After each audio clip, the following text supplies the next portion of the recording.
días a todos. Hoy es viernes, día 12 de febrero. Estamos en la semana quinta del tiempo ordinario y este día de viernes, como siempre decimos, penitencial, se nos pide pues acercarnos a la confesión, la conversión de vida, la revisión de nuestra vida cristiana, ¿no? Y también el mirar a la cruz de Cristo. Mirando a la cruz de Cristo, todo se nos hará poco, decía Santa Teresa a sus monjas, ¿no? No dejemos de mirar al que traspasaron, ¿no? Cuando yo sea elevado sobre la tierra, atraeré a todos hacia mí, dice el Señor, ¿no? Pues que sepamos valorar su sacrificio, su entrega, su generosidad, su amor.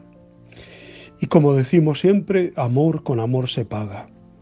Que tengamos aprecio a la cruz de Cristo, que la sepamos valorar, y que asumamos también la cruz de cada día, esa cruz con la que el Señor nos va configurando con Él, nos va modelando y nos va ayudando a parecernos cada vez más y más a Él.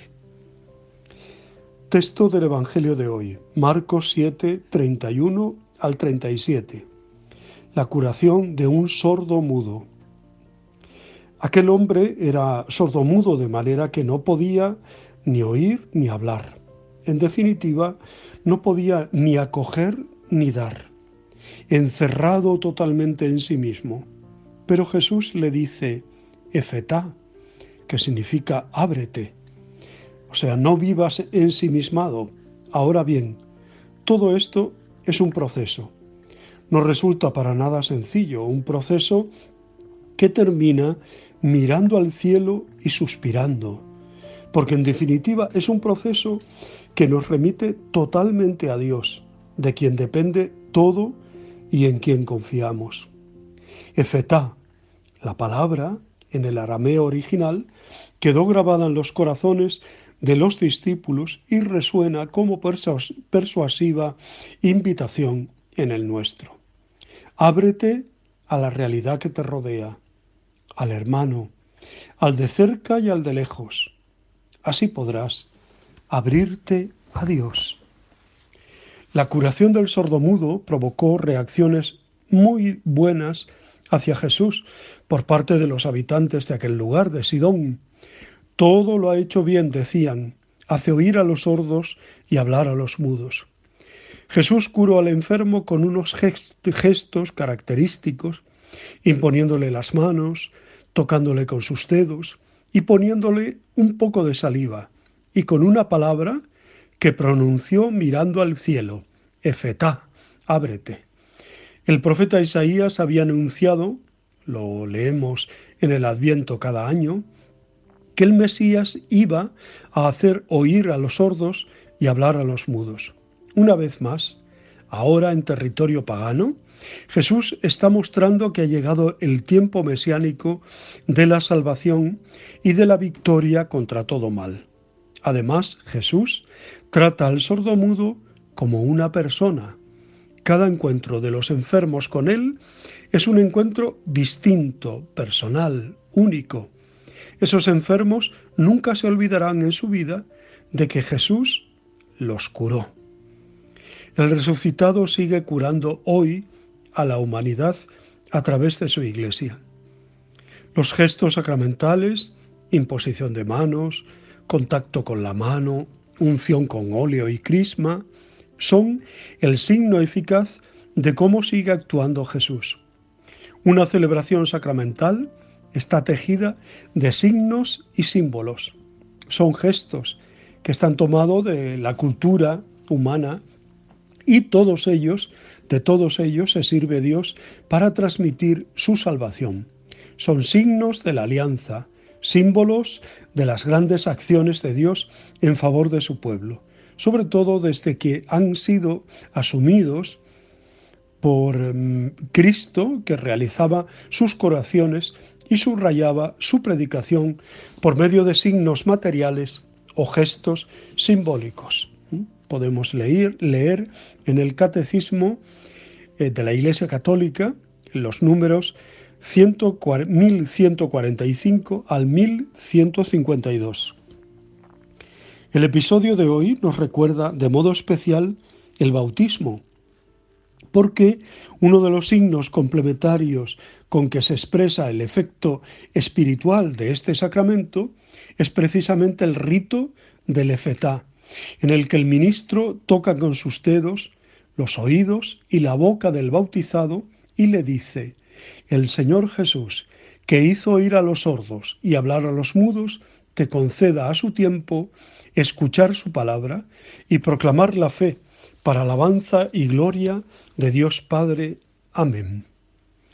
Un cristiano ha de tener abiertos los oídos para escuchar y los labios para alabar, para bendecir, para hablar, para escuchar tanto a Dios como a los demás, sin hacerse el sordo ni a la palabra salvadora ni a la comunicación con el prójimo, para hablar tanto a Dios como a los demás, sin callar en la oración, ni en el diálogo con los hermanos, ni en el testimonio de nuestra fe.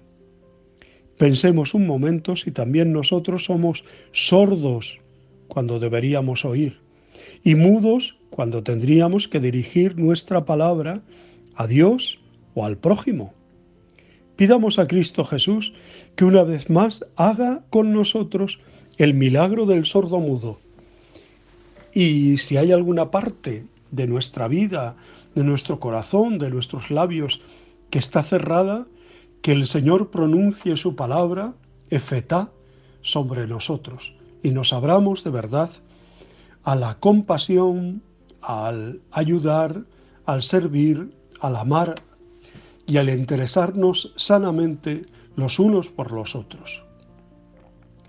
Hoy la Iglesia celebra, entre otras memorias, la memoria de Santa Eulalia de Barcelona, nacida en Barcelona hacia el año 290 y martirizada el 12 de febrero del 303. Fue una mártir cristiana y es patrona de Barcelona. La leyenda de la que se tiene constancia a partir del siglo VII se remonta a la época romana. Según la tradición cristiana, Eulalia fue una niña educada en el cristianismo que vivió en las afueras de la ciudad de Barcino, Hispania, en lo que hoy es Sarriá, en Barcelona, a finales del siglo III.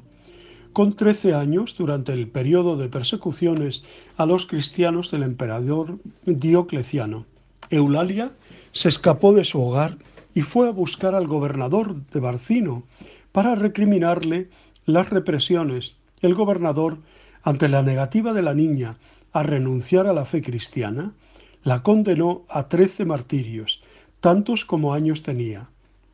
Según la tradición, como primer tormento fue encarcelada en una prisión oscura, para posteriormente ser azotada. En el Ecúleo le fue desgarrada la carne con garfios, luego fue puesta de pie sobre un brasero ardiendo y le fueron quemados los pechos. Las heridas le fueron fregadas con piedra tosca para luego arrojarle aceite hirviendo, plomo fundido, además de lanzarla a una fosa de cal vivo. El noveno tormento, uno de los más conocidos popularmente, consistió en ponerla desnuda dentro de un tonel lleno de cristales, clavos y otros objetos punzantes, siendo lanzada por una calle abajo. Posteriormente fue encarcelada en un corral lleno de pulgas. Finalmente fue paseada desnuda por las calles de la ciudad hasta el lugar del suplicio, donde fue crucificada en una cruz en forma de aspa. Es tremendo la cantidad de martirios y de crueldades y increíble, ¿no? Según la leyenda, durante su crucifixión se produjo una nevada, tapando la pureza de su cuerpo desnudo. También, según la tradición popular, al final de su oración de que el Señor la tomara en su reino, la gente vio salir de su boca volando hacia el cielo una paloma blanca. A lo largo de los siglos, otras leyendas y mitos han surgido sobre la santa, ¿no?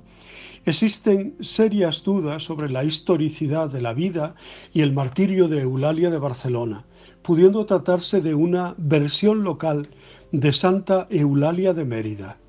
Cabe destacar que las referencias más antiguas de la santa emeritense se remontan al siglo V, mientras que el primer testimonio escrito que se conoce del martirio de Santa Eulalia de Barcelona es el himno Fulget hic honor sepulcri del obispo Quirico de Barcelona, fechado aproximadamente en el 660, 3 siglos después del tormento.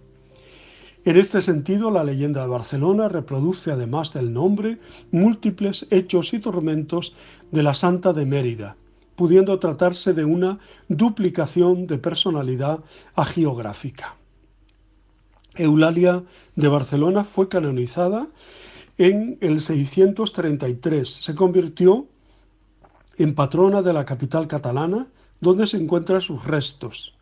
Tras tiempos desaparecidos, los restos de Santa Eulalia fueron localizados en el 878 por el obispo Frodoino, en la iglesia de Santa María de las Arenas, que hoy es la Basílica de Santa María del Mar, organizándose un solemne traslado a la catedral.